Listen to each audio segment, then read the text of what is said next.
সাকিব খানকে না জানিয়েই তাণ্ডব সিনেমাতে ক্যামিও হিসেবে আপনার নিশোকে শুটিং করানো হয়েছে দোস্ত, যার ফলে ছবির শুটিং শেষ করতে চাইছেন না সাকিব খান। সাকিব খান চান না তার ছবিতে ক্যামিও চরিত্রে আপনার নিশো অভিনয় করুক। এন্ড সেকেন্ড নিউজে থাকবে দোস্ত, প্রিমিয়ার লিগের দ্বার প্রান্ত থেকে ফিরে আসতে হয়েছে শেফিল্ড ইউনাইটেডকে। দোস্ত, সান্ডারল্যান্ডের কাছ থেকে হেরে প্রিমিয়ারে ওঠার স্বপ্ন ভেঙে যায় হামজাদের। দোস্ত, আর এবার হামজা চৌধুরী নিলেন বিশাল একটি পদক্ষেপ। তো নিউজ দুটি জানতে আশা করি ভিডিওটি সম্পূর্ণ দেখবেন। দোস্ত, নির্মাতা রায়হান রাফি বরাবরই পর্দায় তার স্বতন্ত্র বৈশিষ্ট্য প্রকাশ করতে সচেষ্ট থাকে। আসন্ন ঈদের ছবির তাণ্ডবেও সেটা করতে চেয়েছিলেন, কিন্তু এটা নিয়ে যে তাকে বিপাকে পড়তে হবে সেটাকে জানতো।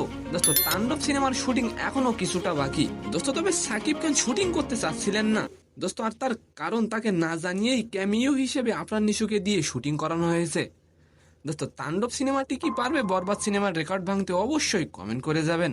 দোস্ত, সাকিব খান চান না তার ছবিতে নিশো কাজ করুক। পরবর্তীতে পরিচালক রায়হান রাফি সাকিব খানকে বোঝাতে সক্ষম হয় এবং তিনি সিনেমা শুটিং করতে রাজি হন এবং নিশো থাকছেন তাণ্ডবের ক্যামিও চরিত্রে।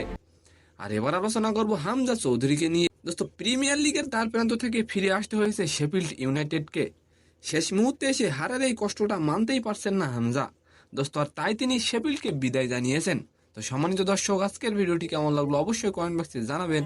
আর ভিডিওটি যদি ভালো লাগে অবশ্যই একটি লাইক দিয়ে আমাদের চ্যানেলটিকে সাবস্ক্রাইব করে দিবেন। ধন্যবাদ।